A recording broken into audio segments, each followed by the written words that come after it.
नमस्कार, मैं हूं प्रशांत जोरहे। शाम के 7 बज चुके हैं। देश की तमाम अहम खबरों के साथ हम हाजिर हैं लेकर देश दिन भर कुछ अहम खबरें, जिसमें सबसे पहले बात उत्तर प्रदेश के मुजफ्फरनगर की, जहां पर एक हादसे के बाद हाईवे पर जमकर हंगामा किया लोगों ने। इन्हें हटाने के लिए पुलिस ने लाठीचार्ज किया।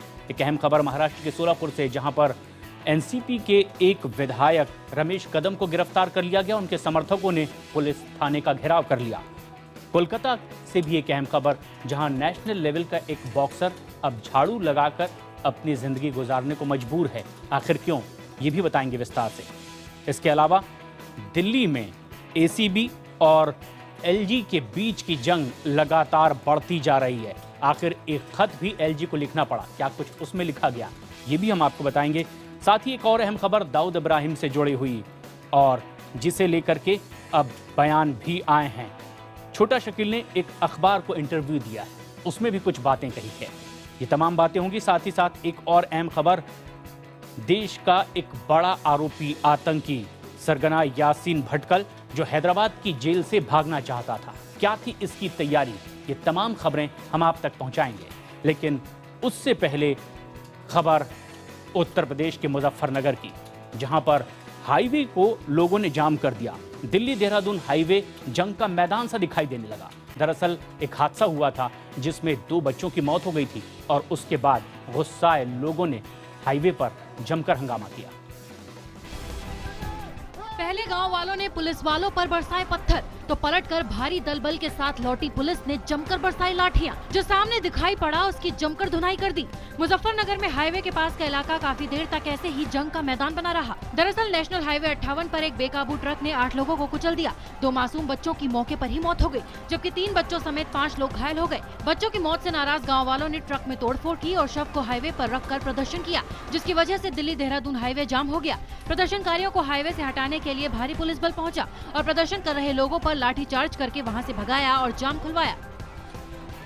और अब खबर महाराष्ट्र के सोलापुर से, जहां पर एनसीपी के एक विधायक रमेश कदम को पुलिस ने गिरफ्तार किया, तो ऐसे में उनके समर्थक भड़क गए और पुलिस थाने का ही उन्होंने घेराव कर लिया। सोलापुर तब गर्मा गया जब पुलिस ने एनसीपी के एमएलए रमेश कदम को हिरासत में ले लिया। दरअसल पुल के नीचे फेरी वालों को स्टॉल लगाने से रोकने के लिए पुलिस ने बैरिकेडिंग लगाई थी। रमेश कदम पर आरोप लगा कि उन्होंने बैरिकेडिंग काट दी। पुलिस ने कार्रवाई करते हुए जब उन्हें हिरासत में लिया तो कदम के समर्थक भड़क गए और उन्होंने थाने पर हमला कर दिया। पुलिस और कदम के समर्थकों के बीच जमकर झड़प हुई, जिसमें 20 से अधिक पुलिस वाले घायल हो गए। जिस फ्लाईओवर के नीचे जो इंक्रोचमेंट था वो लोगों के साथ में हटाने का काम किया। तो उस आंदोलन के दौरान जब कलेक्टर वहां से जा रहे थे तो उन्होंने हेतु पुरस्सर उन्होंने जानबूझ के मेरे ऊपर एक खोटा झूठा वहां पे एफआईआर लॉन्च किया। और अब खबर फरीदाबाद के आटली गांव से, जहां पर 1.5 महीने पहले की एक घटना को लेकर पुलिस ने कार्रवाई आगे बढ़ाई है और ऐसे में 70 लोगों को हिरासत में यहां लिया गया है। ऐसे में लोगों का गुस्सा भी यहां देखने को मिला। इस कार्रवाई में करीब 5000 सुरक्षा बल के जवान मौजूद थे और गांव में चप्पे चप्पे पर पुलिस बल तैनात कर दिया गया। पुलिस की कार्रवाई के चलते बड़ी तादाद में लोग अपने घरों पर ताला लगाकर घर छोड़ करके भी जाते दिखाई दिए, और जिन घरों में लोग हैं वहां पुरुष नहीं, सिर्फ महिलाएं ही घरों में दिखाई दी। जिन घरों से लोगों को पुलिस ने पकड़ा है, उन महिलाओं का आरोप है कि पुलिस ने दरवाजे तक तोड़ डाले और घर में जो भी पुरुष मिले उन्हें पकड़ करके ले गए।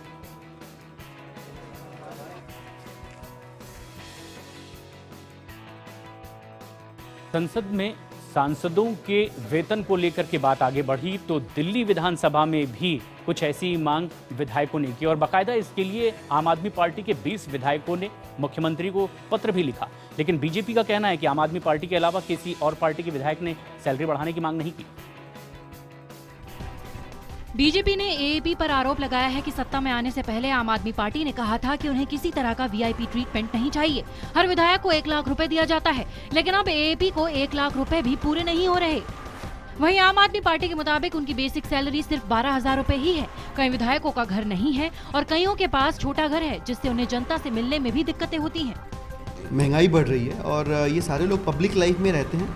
अब जहाँ तक आम आदमी पार्टी की बात है, आम आदमी पार्टी के विधायक भाजपा और कांग्रेस के विधायकों के रईस नहीं है, बहुत मामूली लोग हैं। आप उनके साथ एक दिन बिता के देखिए, सैकड़ों लोगों से मिलना होता है और यकीन मानिए कि चवन्नी भी उनके सैलरी का बच के अगर घर चला जाता हो। वहीं कांग्रेस ने आम आदमी पार्टी पर आरोप लगाते हुए कहा कि उसके एमएलए खुद पर बेहिसाब खर्च कर रहे हैं और उन्होंने सफाई कर्मचारियों के लिए पहले पैसे देने से मना कर दिया था। वहीं बीजेपी के प्रदेश अध्यक्ष सतीश उपाध्याय ने कहा है कि न ही बीजेपी और न ही किसी और दल ने कभी ऐसी मांगे रखी हैं।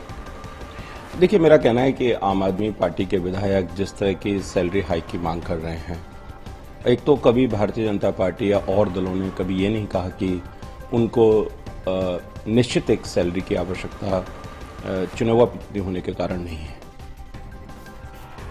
दिल्ली में एंटी करप्शन ब्यूरो पर अधिकार को लेकर के दिल्ली सरकार और नजीब जंग उपराज्यपाल के बीच की जंग अब बढ़ती जा रही है। ऐसे में लेकर एक पत्र भी लिखा गया नजीब जंग की ओर से कि इस मामले में दखलंदाजी वाजिब नहीं है दिल्ली सरकार की।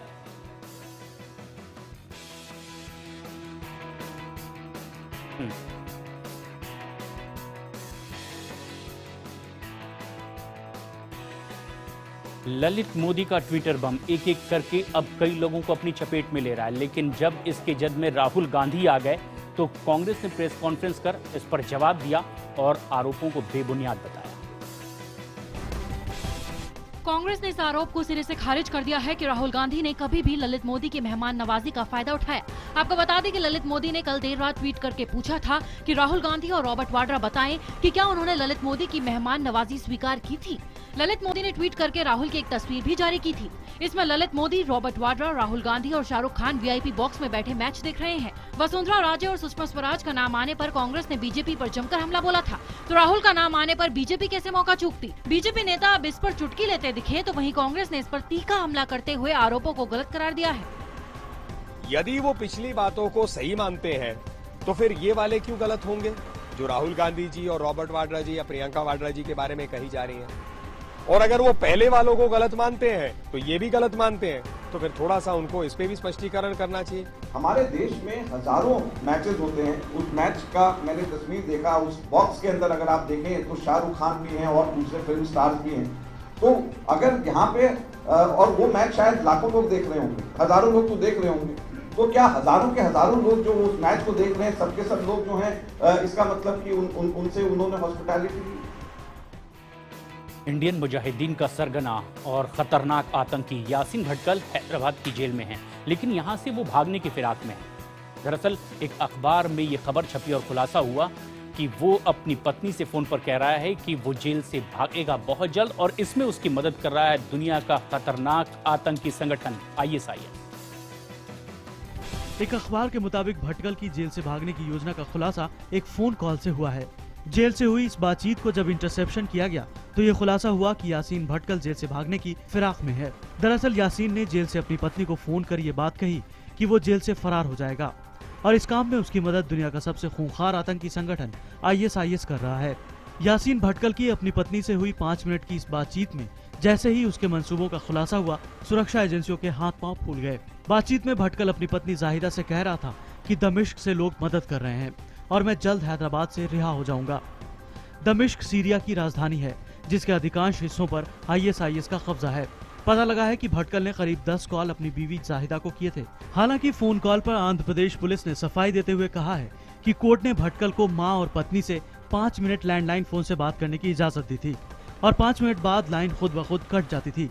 वहीं लापरवाही से इनकार किया और कहा कि बातचीत नियमों की तहत ही करवाई गई थी। यासीन भटकल को टेलीफोन फैसिलिटी हमारा जेल में टेलीफोन फैसिलिटी दिया, that is landline number 1, that हमारा जेल डिपार्टमेंट नहीं दिया। ऑनरेबल कोर्ट से परमिशन आने के बाद हम वो फैसिलिटी उसको दिया। वो दिए तो एक फोन को 5 मिनट टाइम लगेगा, 5 मिनट में ऑटोमेटिक वो बंद हो जाएगा। वो फोन 2 नंबर दिया, 2 नंबर उसका फैमिली के है, मदर और है तो उसका बीवी। दाऊद का सबसे करीबी गुर्गा है छोटा शकील। इसने एक अखबार को इंटरव्यू दिया और उसने कहा है कि दाऊद कोई बकरी का बच्चा नहीं है जिसे कहीं भी घुसकर पकड़ लिया जाए। उसने कहा कि जब भी कोई नई सरकार आती है तो सबसे पहले वो इन्हीं लोगों के बारे में बयान देती है। अखबार की रिपोर्ट के मुताबिक छोटा शकील से जब ये पूछा गया कि पिछले दिनों भारतीय एजेंसियां दाऊद को मारने के बहुत करीब पहुंच गई थी तो वो भड़क गया। उसने कहा कि उसको लेकर आएंगे, घुस के लेकर आएंगे। क्या बकरी का बच्चा समझ रखा है? शकील ने कहा कि यह ख्याली पुलाव है, ये सपने देखते हैं, इसका सपना कभी पूरा नहीं होगा। वहीं राम जेठमलानी ने IBN 7 पर कहा कि 90 के दशक में वो लंदन में थे, तब छोटा शकील ने मारे पीटे नहीं जाने की शर्त पर दाऊद के सरेंडर की बात रखी थी। इस बातचीत की जानकारी उन्होंने महाराष्ट्र के तत्कालीन सीएम शरद पवार को भी दी थी और राज्य सरकार ने कहा कि वो नियमों में छूट की गारंटी नहीं दे सकती और ये मामला तभी खत्म हो गया था। वहीं शरद पवार ने भी राम जेठमलानी की बात को स्वीकारा है, लेकिन कहा कि देश के कानून के चलते दाऊद को छूट नहीं दी गई। उनको पकड़ नहीं सकते हो कानून के अनुसार और एक्सट्रेडिशन प्रोसीडिंग्स जिसके ऊपर नहीं चला सकते हो फॉरेन कंट्री में, और वो आदमी जब भी खुद आना चाहते हो तो आप उसको आने नहीं देते हो, उसका मतलब क्या है? यूपी में मारे गए पत्रकार जगेंद्र के परिजनों ने सुप्रीम कोर्ट में गुहार लगाई है कि इस पूरे मामले की जांच सीबीआई से करवाई जाए। वहीं यूपी की समाजवादी पार्टी ने कहा है कि बीजेपी इसे राजनीतिक रंग दे रही है। यूपी में मारे गए पत्रकार जगेंद्र के घर वालों ने सुप्रीम कोर्ट से सीबीआई जांच करवाए जाने की मांग की है। वहीं समाजवादी पार्टी बीजेपी पर मामले को राजनीतिक रंग देने का आरोप लगा रही है। शाहजहांपुर में शोक में बैठे इस परिवार को प्रदेश सरकार से नहीं बल्कि केंद्रीय एजेंसी से जांच की उम्मीद है। दरअसल मृत पत्रकार जगेंद्र के परिवार ने सुप्रीम कोर्ट से अब सीबीआई जांच करवाए जाने की मांग की है।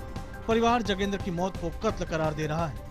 जगेंद्र के बेटे का कहना है कि उनके पिता की मौत को खुदकुशी बताया जा रहा है, जबकि आज तक किसी दोषी से पूछताछ भी नहीं की गई है। वहीं समाजवादी पार्टी मामले के दोषियों को सजा दिलवाने की बात कह रही है।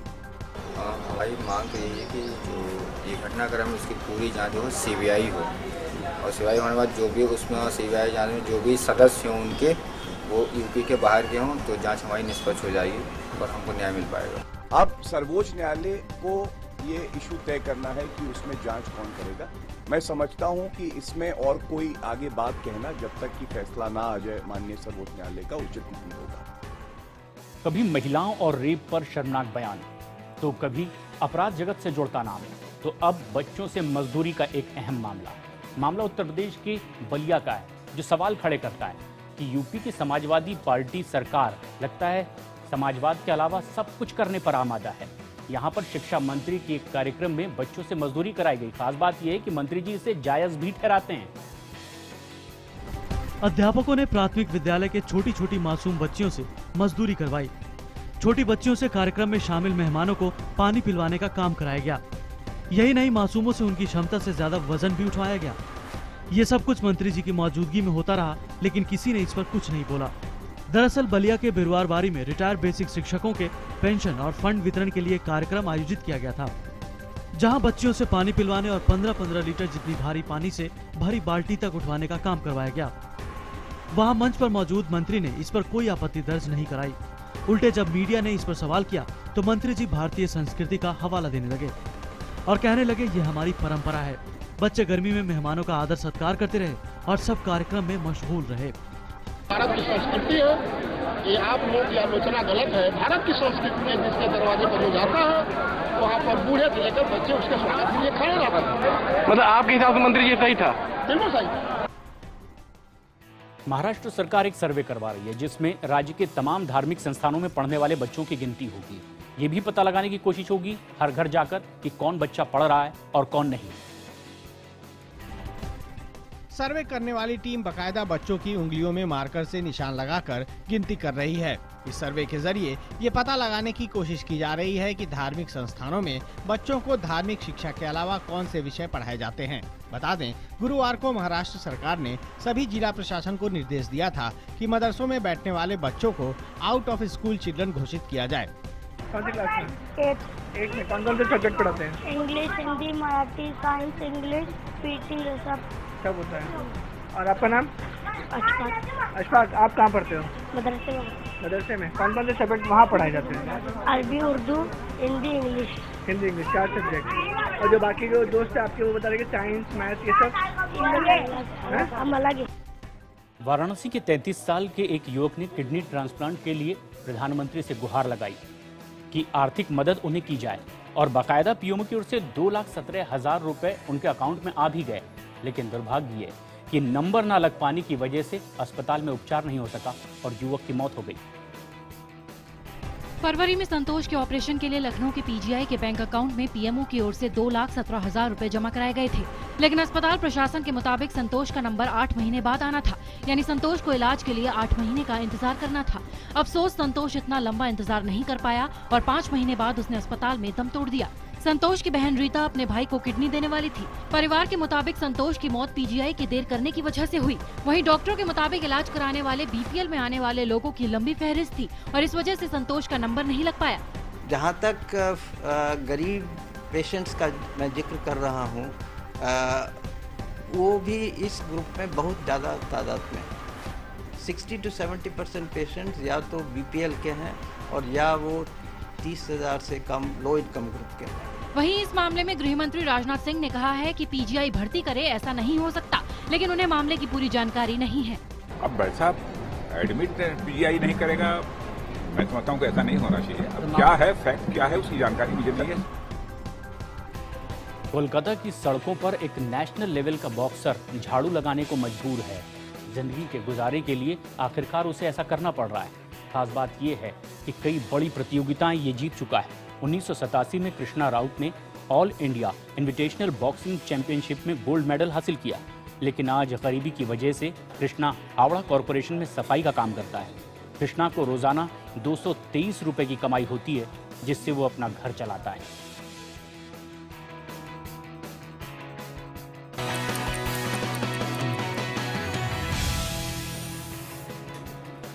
चाहे बात प्रतिभा की हो, मेहनत की या जिंदगी के किसी और मुकाबले की, आज लड़कियां लड़कों से किसी भी क्षेत्र में पीछे नहीं हैं।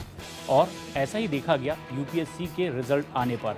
2014 की यूपीएससी के रिजल्ट आए और इसमें टॉप 5 में एक बार फिर 4 लड़कियों ने बाजी मारी। यूपीएससी के नतीजों में पहले 4 स्थानों पर लड़कियों ने ही बाजी मारी है। सिविल सेवा परीक्षा में इरा सिंघल ने टॉप किया है, जबकि दूसरे स्थान पर रेणु राज, तीसरे स्थान पर निधि गुप्ता और चौथे स्थान पर वंदना राव रही हैं। 5वें स्थान पर सुहर्ष भगत रहे हैं। टॉप 10 में भी लड़कियों ने ही बाजी मारी है। इरा सिंघल दिल्ली से हैं और वे पहले से ही आईआरएस अफसर हैं। सिंघल ने कहा कि वो हमेशा से आईएएस अधिकारी बनना चाहती थी और विकलांग लोगों के लिए कुछ करना चाहती थी। जो हमारे देश में लड़कियां हैं, डिसएडवांटेज सेक्शंस हैं, डिसेबल्ड लोग हैं, उन सब के लिए काम करना चाहती हूँ और उनको मेन स्ट्रीम में एक इक्वल पार्ट ऑफ सोसाइटी की तरह लाना चाहती हूँ। वहीं रेणु मूल रूप से केरल की हैं और डॉक्टर हैं। तीसरे स्थान पर चयनित निधि गुप्ता मौजूदा समय में कस्टम और सेंट्रल एक्साइज विभाग में असिस्टेंट कमिश्नर हैं। निधि ने रिजल्ट पर खुशी जताते हुए कहा कि उन्होंने काफी मेहनत की और इसका परिणाम भी उन्हें मिला है। इस परीक्षा में 1364 लोग पास हुए हैं। बता दें कि पिछले साल प्रिलिमिनरी एग्जाम में 4,51,000 कैंडिडेट शामिल हुए थे। उनमें से सफल 16,286 कैंडिडेट मुख्य परीक्षा में बैठे। परिणाम पर पीएम मोदी ने ट्वीट करते हुए सफल उम्मीदवारों को बधाई दी। साथ ही उन्होंने असफल लोगों का हौसला बढ़ाते हुए कहा कि ऐसे मौके जिंदगी का हिस्सा हैं और इस असफलता को अपनी भविष्य की कोशिशों में बाधा न बनने दें।